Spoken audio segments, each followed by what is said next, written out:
Listen to this drum loop. And now listen to this.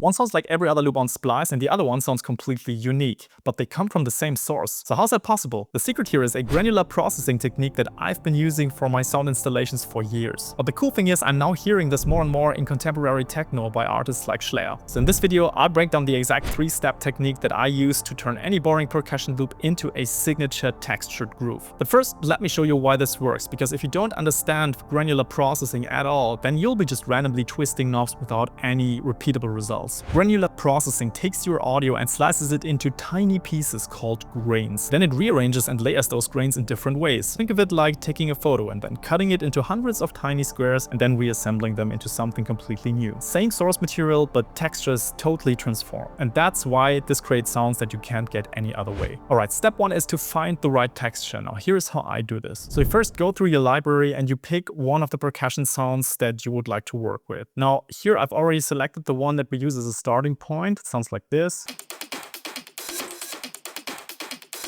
And next up, you open Granulator. Now, Granulator isn't the only granular synthesis tool you can use, but it's the one that I use the most. It comes free with the Ableton Live Suite version. You just have to download it and install that Max for Live device. Super easy to do. And then there's like a whole new world opening up for you. So we now take that audio loop and we load it into Granulator. Now, when I say find your texture as the first step, I mean you now have to identify very interesting sections in your source material. Now, with granular synthesis, you have a couple of options that are really important. First of all is the grain position. This is where your playhead basically is positioned. So just play a key here.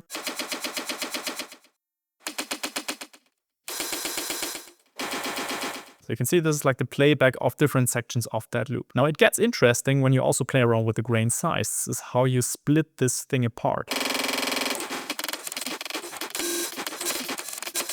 We now also increase the variation. So this is like jumping between different grains, and the scan, which means it's going to move through the waveform a little bit. This is where it starts to get really fun.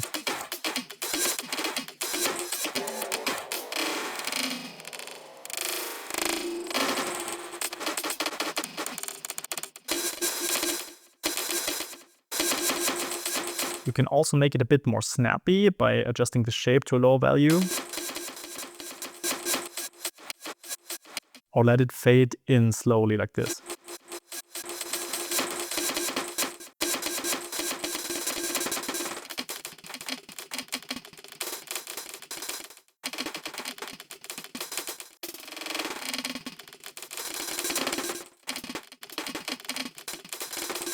Higher variation values will give you a slightly more complex sound, whereas lower variation values will kind of play through this a bit more in order.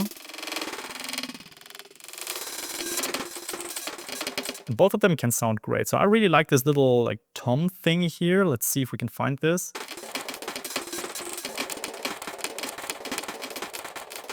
Now you don't have to get this perfect, but this is kind of laying the foundation for what we're about to do now. Now step 2 is to build your groove. Now you can do this in different ways. You can pull in a MIDI clip that already has like an existing groove.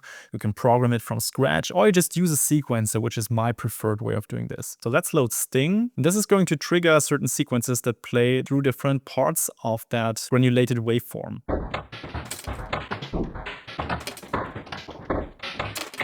Now you can change the density settings to play a little bit less complex, and then also play around with different types of algorithms that this plays through. So you just have to find a sweet spot here.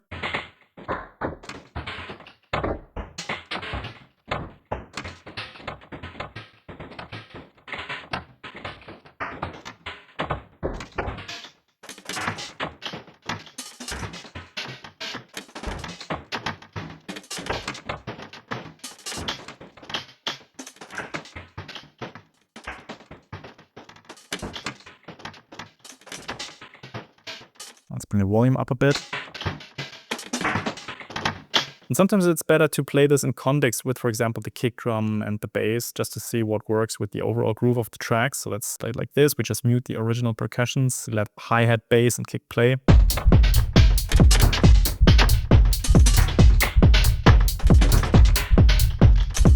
heli, and that already sounds amazing. I actually don't even want to change this anymore because it like hits it on the head. Oh, we found the texture, we've built the groove, and now the final step is to animate this and bring it to life. And I'll show you my favorite ways on how to do this, but before we get there, if you struggle with finishing songs, I have something for you that will help you for free. It's called the Finisher Framework. You can get it at pickyourself.com/framework. The link is in the description. This is my 3 simple steps that will help you finish at least one great sounding song per month. So step 3, bring it to life. Let's see how we do this. I'll show you my favorite ways to modulate this. Now, Granulator and most other granular synthesizers have a built-in modulation tab. So this means you can map certain envelopes and LFOs to different parameters. So it's actually quite cool. You can, if you want a bit more variation overall, you could, for example, go to the position here and let the LFO cycle through and then change the position accordingly. So this is going to play different grains every time.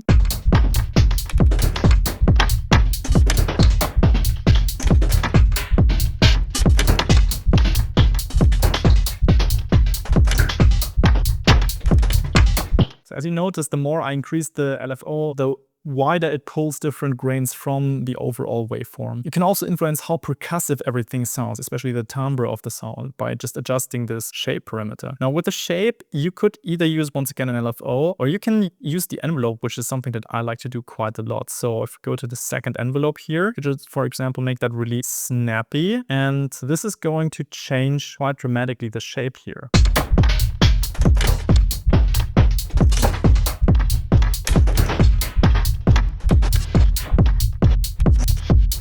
So this here means we would start with a relatively mellow shape and it's kind of influencing it from that way. We could also start from something super snappy, and this is being influenced by this envelope. Now, unfortunately, there's no animation that shows you how this is, so you really have to carefully listen.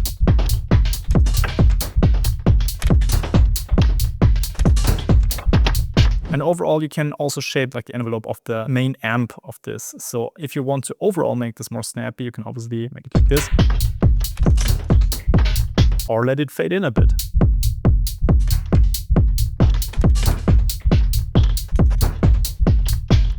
Now, the reason that makes this technique so superior to just using a pre-built loop is you can actually influence the timbre of the sound as well as the rhythm over the course of your track. So let's say I want to create different parts, but what I can do is I can just create differently complex sequences here.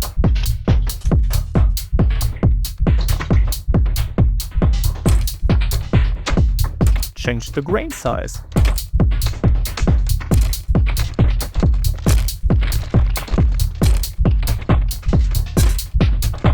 Spread it out. Transpose it.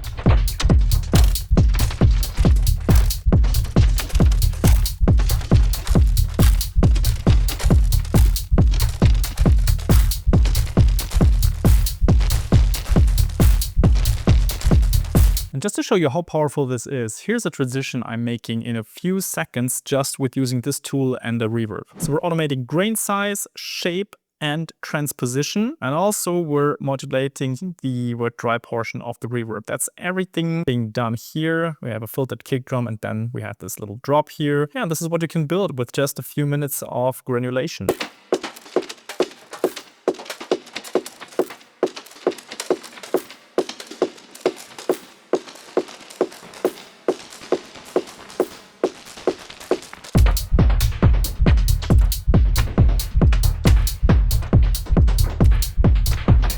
Now, if you want to make massive progress as a producer, we run a coaching and mentorship program that is true one-to-one for people like you who are trying to finish music they're proud of. If that's interesting to you, my team and I would love to help you. Go to pickyourself.com/coaching. The link is also in the description. And if you want to learn a bit about mixing this stuff afterwards, check out that video next.